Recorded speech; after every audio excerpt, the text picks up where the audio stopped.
Bismillahirrahmanirrahim. Assalamualaikum warahmatullahi wabarakatuh. Waalaikumsalam warahmatullahi wabarakatuh.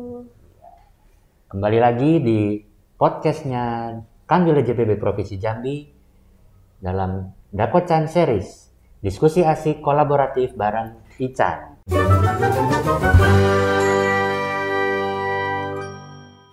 Selamat siang Ibu. Iya, siang Mas. Dengan Ican ya Bu. Mm-mm. Bu Maya ya Bu. Iya, Ya. Bu Maya. Jadi izin ya Bu, saya buka masker boleh ya Bu? Boleh. Ya. Saya harus buka masker nggak? Enggak Bu, enggak Nggak apa-apa. apa-apa ya. Ya. Ya, di siang ini sengaja nih Bu, kami undang Ibu ke podcastnya Kanwil JPB Jambi. Kebetulan kan lagi happening ya Bu, terkait UMKM gitu ya, baik dari Iya. sisi pemerintah maupun dari netizen apa-apa semuanya sekarang lagi Lagi fokus di UMKM. fokus di ya. UMKM itu Bu ya, apalagi Iya. kondisi perekonomian gitu ya Bu, yang paling disorot adalah di UMKM gitu kan. Iya. Kemudian tim riset kami nih Bu di Kanwil JPB Jambi cari-cari nih Bu, searching, wah mana nih, wah ternyata lihat ada beberapa UMKM dan salah satunya adalah UMKM-nya Bu Maya nih gitu. Terus menarik juga nih Bu kan, wah, namanya apa, pempek balap gitu kan. Iya. Kalau di luar Jambi banyak juga Bu, ada lontong balap gitu kan Bu, terus ada mie balap gitu kan Iya. Bu ya. Ada juga di Jambi juga ada. Ada ya? Kalau nggak salah. Iya. Oh ya, nah makanya nih, wah, pempek balap, apakah ini kalau makan pempek ini jadi kayak Valentino Rossi gitu kan Bu? Iya, iya, iya. Nah, nanti boleh diceritain ya Bu ya tuh, Iya. kenapa kok pempek balap, terus kenapa Ibu pilih usahanya tuh jadi ke pempek gitu Bu? Mm-mm. Oh iya, saya tanya dulu, Ibu aslinya Jambi atau Palembang nih Bu? Aslinya Palembang. No, artinya relate lah Ada ya Bu. ya. Nah, Ada hubungannya. namanya pempek khas Palembang. Mm-mm. Nah, terus dibikin usaha di Jambi. Di Jambi, rezekinya di Jambi. Iya. Boleh Bu ceritain nih Bu, kenapa bisa milih namanya sampai bisa clickbait ya Bu ya kalau Jadi di cerita kalau flashback ya. Iya. Flashback banget. Sebenarnya pempek balapnya ada singkatannya Mas. Singkatannya balap itu bawaan lapar. Bawaan lapar. Ya, jadi kalau orang-orang yang mendekati bawaan-bawaan lapar tuh pasti ya itu dia lihat-lihat tuh apa yang enak, pasti makan pempek gitu. Oh, iya. Nah ya karena memang pada dasarnya saya juga orang Palembang, Iya. suami orang Palembang, jadi suka makan ya yang asin-asin, gurih, pedes, manis gitu, ya pempek gitu Oh, gitu kan. ya. Nah tapi ya pada ujung-ujungnya kenapa sih harus pempek balap, karena sebenarnya ada filosofinya. Iya. Dulu itu ada komunitas namanya pempek balap. Komunitas pempek balap. Tapi sekarang udah nggak ada lagi. Nah, suami ini salah satu anggotanya. Yang suka makan pempek sebenarnya suami, saya nggak suka. Walaupun orang Palembang makanannya roti gitu-gitu. Oh, iya. Kan perempuan kayaknya ya 50-50 lah ya. Ada yang suka asin, kalau saya tipe suka yang manis. Oh, gitu. Iya. Gitu. Makasih Nah, Bu, emang saya dari lahir Iya. udah dibilang orang manis gitu. Nah, kalau suami ini tuh sukanya yang gurih-gurih gitu. Jadi kalau dulu waktu masih kerja, saya kan kebetulan juga itu usaha pempek ini 2016 sambil kerja dulu. Nah, jadi kalau suami tuh pulang kerja pasti jajan pempek sehari 50.000 tuh udah megang sendiri. Lumayan kan 50.000 jajan pempek. Nah, jadinya coba-coba buat sendiri karena memang saya walaupun orang Palembang nggak pinter juga buat pempek gitu, nggak Pertamanya belajar dulu. juga ya. Jadi ya setelah di dalemin ternyata ya kalau usaha itu jangan nanggung gitu. Kalau nanggung misalnya kita tahu nih basicnya buat pempek gini Iya. tapi kita nggak tahu cara mempertahankannya, cara kebersihannya, higienitasnya, cara tekstur rasanya agar diterima di semua masyarakat. Nggak semudah itu ternyata. Oh. Gitu. Jadi dulu tuh banyak juga perjalanannya sampailah akhirnya 2017 mutusin resign kerja. Baru mau fokus ini tadi gitu. Itu sih filosofinya Mas. Mantap memang. Tapi intinya yang saya tangkap tadi tuh, ini karena maaf suami Ibu jajan mulu nih 50.000 Iya. sehari pempek. Oh, iya. Daripada Kalau dulu masih kerja kan masih enak, Iya. beli pokoknya ada aja duitnya gitu kan. Kalau sekarang harus mikir dulu. Itu juga tuh sobat DJ oke ya, kalau buat hemat yang udah berkeluarga nih ya, yang udah berkeluarga, nah itu coba usaha apa yang sering dijajanin. Nah, ini Bu, kan tadi 2017 ya Bu, mulai fokus ke usaha di pempeknya ya Bu. Iya, terus kalau sebenarnya kalau jualannya udah 2016, cuma ya sambil kerja, jadi nitip-nitip, terus taruh di kantor, di kantin-kantin, di kantor gitu kan. Ujung-ujungnya ya makin lama ngerasain kayaknya pendapatan pempek, alhamdulillah dari pendapatan kerja gitu kan. Jadi ya itu tadilah memutuskan fokus di 2017. Fokus lah ya ke pempek pokoknya. Terus Bu, nah ini kan kalau sobat DJ oke mau nyari nih Bu, nyari di Jambi di mana aja sih Bu? Outlet Ibu gitu. Ya, kalau di Jambi alhamdulillah kita sudah ada 5 outlet yang operasional. Yang pertama outlet pusatnya itu di Telanai. Jadi teman-teman kalau mau ke Telanai tinggal searching aja pempek balap Telanai. Terus yang kedua itu ada di Mayang, itu di 16, Simpang 16, di dekat es krim apa itu ya, pokoknya es krim kon Bu? Iya, di Simpang 16, kayaknya bukan es krim kon lah ya. Pokoknya tanya aja kalau udah di 16 itu pempek balap, alhamdulillah udah rame lah, udah banyak yang kenal. Terus kalau yang ketiga itu di Kampung Manggis, di sebelah Hall Badminton Borobudur. Itu di situ pinggir jalan juga, mudah juga diakses gitu. Terus yang keempat itu ada di Kota Baru di hotel, bukan hotel, penginapan. Jadi alhamdulillah kita kerjasama, kita dapat mitra, jadi bukanya di penginapan itu bisa jadi untuk oleh-oleh juga, atau bisa jadi sekalian nginep pengen nyemil makan pempek juga. Ada di Kota Baru, tepatnya di deket anak sehat Jambi. Terus yang terakhir itu di wilayah Kerinci, Siula. Jadi buat teman-teman masyarakat Jambi yang pergi ke Kerinci atau mau ke Padang sekalian jalan, itu ada juga cabangnya di situ.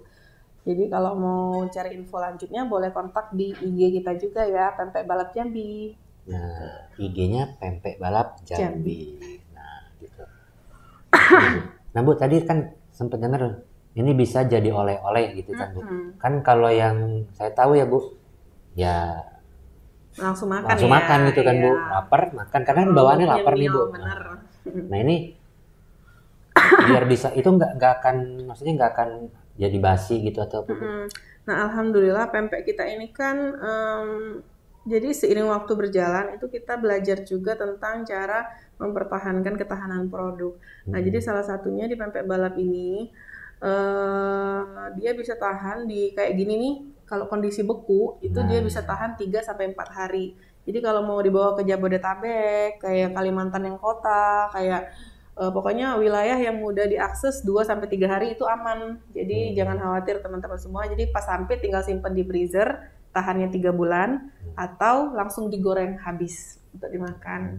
Itu ya Bu, dengan frozen ini dia akan lebih tahan lama lah ya Bu, tahan lama. Iya bisa juga untuk oleh-oleh kan, soalnya di Jambi sendiri itu kalau oleh-oleh khas sih ada, cuma ya pempek tetap jadi nomor 1 kayaknya di Jambi.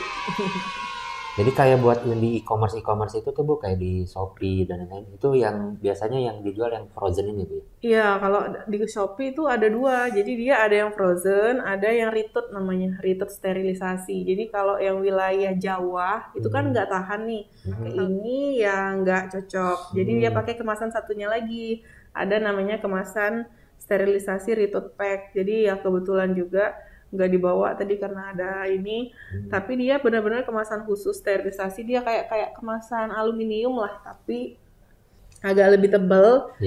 Tapi dia gunain mesin khusus, jadi mesinnya itu aja beratnya berapa ton ya, pokoknya mesin khusus, digunakan mesin khusus untuk sterilisasi di suhu 120 derajat. Jadi dia suhu 120 itu ini nggak sembarang plastik. Kalau plastik biasa aja udah melepuh. Iya, jadi dia nggak sembarang kemasan. Dia bisa menggunakan kaleng, botol, atau itu tadi retort pack tadi, kemasan retort. Dimasukin di suhu 120 sampailah di barnya itu 1, di angka 1. Didiamkan 15 menit baru di stopin. Itu pun dimatiin dulu, terus nanti baru dibuka. Itu bakalan gasnya bakalan besar banget. Jadi memang penggunaannya harus sesuai SOP. Tuh ya, Sobat JJOK. Mm-mm. Kelihatannya ibunya nih udah expert banget di pempek ya. Iya, belajar Mas. Itu tadi ternyata pikir-pikir kayak jualan tuh kayaknya biasa aja ya. Udah posting, jualan, laku sampai ke konsumen, ternyata nggak, banyak lagi beberapa hal yang harus diperhatikan di belakang-belakang itu. Iya, Biar kayak tadi itu belajar tadi. pengemasannya itu gitu Bu Iya.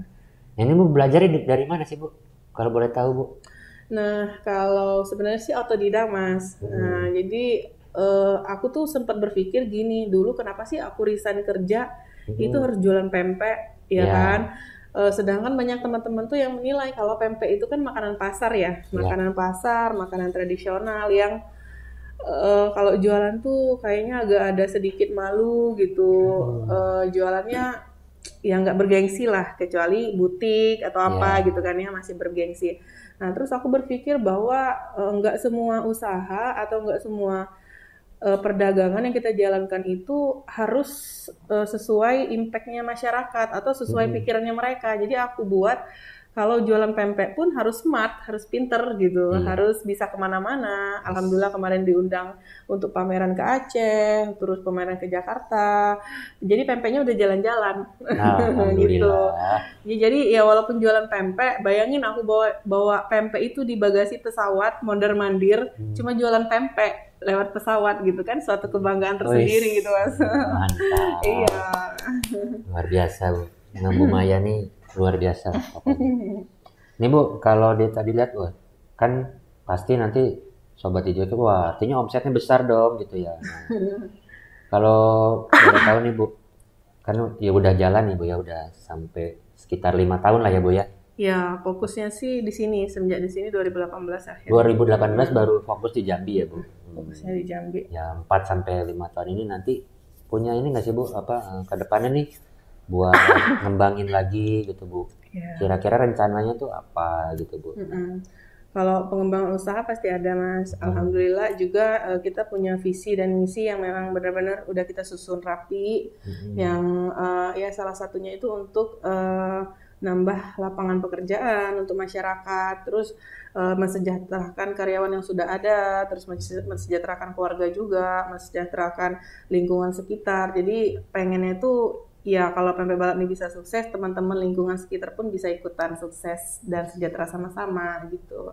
Terus mimpinya besar pempek balap ini punya pabrik sendiri di Jambi. Jadi nanti pabrik ini yang mendistribusikan barang-barangnya atau kita ini sebagai produsen yang ngisi ke beberapa UMKM yang pengen jualan pempek, tapi keterbatasan dari buatnya, rasanya, terus waktunya nggak ada. Jadi siapapun bisa berjualan pempek gitu. Luar biasa. Itulah Sobat JJOK kenapa kami di Kanwil JPB Jambi ini mengundang Bu Maya dari Pempek Balap. Kita lihat, kita menggandeng Bu Maya ini, kita lihat juga dari profil usahanya dan segala rupanya, karena mungkin biar Bu Maya tahu juga di Kanwil DJPB itu, di Ditjen Perbendaharaan Kementerian Keuangan, kita punya juga tugas untuk memberdayakan atau membina teman-teman UMKM gitu Bu. Iya ya. Nah, ada juga programnya namanya YouFind tuh Bu ya, itu namanya UMKM Financing Empowerment gitu Bu. Nah, jadi bagaimana kita bisa membina dan memberdayakan UMKM gitu Bu. Nah, khususnya kan kita lihat di Bu Maya nih sudah ya tadi kita yang dari tadi kita ngobrol itu, diskusi itu adalah success story dari sebuah UMKM gitu ya. Maksudnya nih kita undang Pempek Balap gitu kan, success story-nya seperti apa, semoga bisa menggugah dan memberi inspirasi buat teman-teman yang mau mencoba berbisnis atau menjadi pelaku UMKM gitu. Jadi jangan takut gitu Ibu ya. Iya. Nah kalau boleh tahu nih Bu, dari kan ini juga dari pemerintah juga kan sekarang lagi fokus banget ya menjadi sama perhatian ya UMKM. UMKM ini gitu Bu ya, karena yang pingin yang dicapai pemerintah tuh kan, karena pelaku UMKM ini yang paling bertahan lah Bu di kondisi pandemi ya, kondisi terutama pandemi dan itu kan ya. kondisi perubahan lagi. Ya, nah Bu, kan kami ini di DJPB di Kemenq, harapan Ibu apa sih? Nah kan kalau kita di Kemenq lebih ke bagaimana dari sisi finance-nya ya Bu ya, misalkan ada keuangannya. ya, dari keuangannya ada kayak subsidi pembiayaannya gitu kan Bu, ada program-program pembiayaan buat UMKM, ada pembiayaan ultramikro, kemudian dari Kementerian Keuangan juga ada yang terkait kredit usaha rakyat gitu kalau di perbankan, kalau di pembiayaan ultramikro tuh di lembaga keuangan bukan bank gitu Bu, kayak PT PNM, kayak PT Pegadaian gitu Bu. Iya. Nah, itu kalau Ibu sebagai pelaku usaha kecil mikro usaha UMKM, harapannya apa sih Bu? Nah, buat ke pemerintah kah atau khususnya ke Kemenq gitu, Kementerian Keuangan? Kalau saya sih ya secara pribadi mungkin ini kalau masalah keuangan ini kan sebenarnya UMKM ini sangat banyak, kalau dikatakan nggak butuh pasti mereka butuh, pasti banyak banget butuh. Cuma terkadang itu tadi beberapa UMKM ini nggak melek, mereka nggak paham minjem takut nanti ditagih-tagih gini gitu kan. Terus mungkin yang kedua bisa jadi mereka pernah dulu ada sangkut paut masalah perbankan karena salah mengelola, bukannya tidak mau membayar atau apa ya, mungkin salah mengelola, jadinya banyak juga sih teman-teman yang gitu Mas. Jadi yang tadinya udah pernah kecemplung di situ, terus mau keluar lagi karena dulu pernah ada negatif story, jadinya mau balik lagi situ takut. Terus ada juga yang mereka nggak paham masalah pinjam-pinjaman tuh harus pakai jaminan, harus pakai ini. Padahal sekarang aku juga udah denger-denger, alhamdulillah. Jadi kayak Kementerian Keuangan ini mengeluarkan yang namanya KUR ya. Nah kayak KUR gitu kan sebenarnya kalau cuma di bawah 10 juta kan nggak pakai jaminan, daripada harus sebenarnya koperasi juga nggak apa-apa sih ya. Cuma kan kita kalau mau pasti, maksudnya nggak takut gitu kan data tuh kecuri-curi atau segala macam. Perginya ya ke perusahaan yang benar gitu kan. Nah daripada yang abal-abal misalnya mamang-mamang apa yang ini atau rentenir atau apa pinjol gitu kan, pinjol gitu kan. Nah itu sih jadi harapannya kalau aku secara pribadi mungkin edukasi ya Mas ya, edukasi ke masyarakat UMKM ini yang lebih merangkul gitu ya. Jadi mereka pun nggak takut dan paham gitu kalau mau butuh ini kemana gitu. Nah, ini sekalian juga nih buat para sobat DJ Oke dan para pelaku UMKM. Nah, di Kementerian Keuangan itu khususnya di Dirjen Perbendaraan DJPB ya Bu. Nah, memang kita memiliki tugas tadi itu Bu. Kita meningkatkan literasi keuangan dari para pelaku usaha. Kemudian bagaimana mensosialisasikan kalau ada nih pembiayaan dari pemerintah untuk para pelaku UMKM gitu Bu. Yang tadi saya bilang kalau 10 juta, cuma 10 juta sampai 20 juta itu ada namanya pembiayaan ultramikro Bu.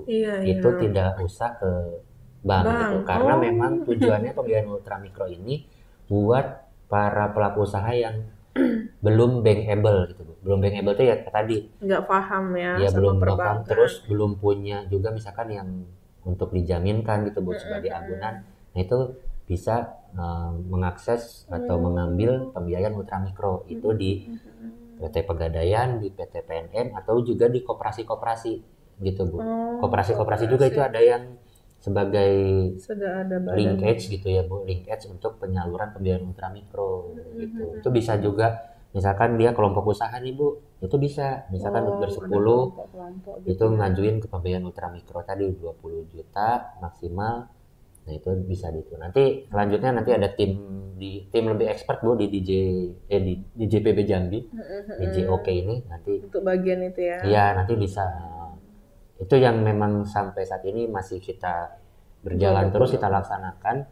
Bagaimana kita menggandeng para penyalur pembiayaan, kemudian dinas-dinas terkait, itu yang kita lakukan Bu khususnya di regional Jambi, di Provinsi Jambi sampai ke Sungai Penuh, ke Kerinci itu kabupaten ya kita melalui KPPN di sini gitu di bawah binaan Kanwil DJPB itu juga sambil mensosialisasikan dan segala rupa meningkatkan pemahaman para pelaku UMKM ya khususnya literasi keuangan tadi gitu ya.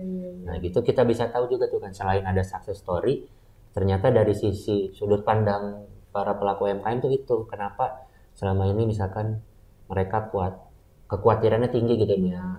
Kekhawatirannya tinggi gitu ya. Kekhawatirannya tinggi. Mantap. Nah ini Bu, kayaknya bau-baunya semakin menyengat. Terus udah ada nih Bu kayaknya. Udah ada. Boleh nggak saya Bu sambil nyoba nih Bu? Boleh banget, dicobain langsung aja Mas. Ini tim saya udah bayar belum Bu? Ya, nanti saya sakit perut lagi belum bayar. Halal. Insya Allah halal. Nah itu Bu, nanti kalau yang mau syariah juga pembiayaan, itu ada kalau di yang ultra mikro tuh sudah ada juga channeling yang khusus untuk syariah gitu Bu. Kemudian di perbankan juga ada yang kurs syariah gitu Bu. Ada. Jadi jangan khawatir yang jangan khawatir yang kebingungan ya. Tambahan modal. Untuk tambahan Kadang-kadang UMKM ini gara-gara kebingungan tambahan modal jadi stuck di situ aja dulu gitu, nunggu ngumpulin lagi lama gitu. Nah gitu. Ini cukanya aja. Iya, cukonya ini Bu ya. Izin ya Bu, coba ya Bu. Iya, silakan Mas. Pada ngiler kan? Jadi balap kan, bawaannya lapar. Oke. Siap Bu. Dicoba ya Bu? Mas, dicobain. Iya. Bismillahirrahmanirrahim. Lazis. Lazis. Luar biasa. Memang ini. Wah benar Bu, tadi ikan gilingnya kerasa ada penggilingan di dalamnya Bu. Kayak digiling-giling. Kayak digiling-giling Bu. Luar biasa. Dari lapar, bawaannya tadi lapar, makan ini perutnya. Mirip cuko dulu, kita ada hashtagnya juga cukanya Mas. Apa tuh Bu? Nih, bukan pempeknya, yang penting cukonya. Itu dari Pak Bi. Halo Pak Bi. Mana tahu Pak Bi nonton, boleh di-tag nanti. Pak Subiakto. Cukonya beda memang Bu. Tadi jargonnya apa? Bukan pempeknya, yang penting cukanya. Jadi pempek itu kan relatif sama, jadi yang bedainnya kalau kita cukanya. Iya. Pokoknya kalau penasaran tadi langsung aja. Kue kita kalau perlu temen bareng sama Ican ya. Sama ortet-ortetnya Bu Maya tadi ada 5 tuh di Jambi. Oke. Jangan lupa mampir. Oke Bu. Yang gitu Bu ya. Diskusi kita tadi udah kita dapat tuh ya. Saya bisa narik kesimpulan juga banyak ilmu dari Ibu gitu ya Bu. Mungkin saya juga nanti bisa aja ya, atau teman-teman kita di MNQ di DJPB yang mau mulai usaha tadi intinya jangan takut juga. Jangan takut. Terus kalau mau usaha niatnya harus kencang. Nah, niatnya harus kencang niatnya. Itu niat dan doa ya. Iya. Kalau tobat ada tobat nasuha, nah niat juga ada niat nasuha gitu sobat. Terus jangan takut. Terus kalau tadi kata Ibu, kalau sudah nyemplung ya nyemplung sekalian gitu Bu ya. Iya, nyemplung sekalian. Jangan soalnya takut basah kalau gitu usaha ya. nanggung-nanggung apa ya? Kalau kata orang tuh kalau kita tuh punya tujuan, kita mau ke situ tuh, tapi kita ke kanan kiri kanan kiri kan nggak nyampe ke situ. Fokus ya Bu. Fokus. Oke. Kita pada jalan yang lurus. Ya, fokus lurus-lurus saja gitu. Gitu. Terus tadi ada harapannya dari Bu Maya juga. Ini ternyata dari perannya pemerintah tuh tolong ditingkatkan terkait literasi keuangan dari para pelaku UMKM gitu ya. Nah, ini juga sejalan dengan yang dilaksanakan di DJPB, di Kemenq. Kita berusaha untuk meningkatkan literasi keuangan dari para pelaku UMKM agar jadi si para pelaku UMKM ini settle dan terus tetap sustain gitu, bertahan di kondisi global saat ini gitu Ibu, yang baik kondisi perekonomian yang tadi kata Ibu, inflasinya tinggi segala rupa, supply yang melimpah tapi demand-nya kurang. Nah, itu jangan khawatir juga. Tadi yang penting fokus, niatnya benar-benar. Fokus aja. Nah, nanti tinggal dari kita dukung dari sisi pemerintah ataupun dari segala pihak bantu untuk literasi keuangan dan segala rupa. Iya, amin. Sekian untuk episode Dakocan series kali ini di podcastnya DJ Oke. Sampai jumpa kembali dengan Ican. Kalau kangen cari pempek balap. Kalau lapar cari pempek balap. Sekian dari saya Ican dan ini ownernya pempek balap Ibu Maya. Sampai jumpa lagi. Sampai jumpa lagi. Ciao.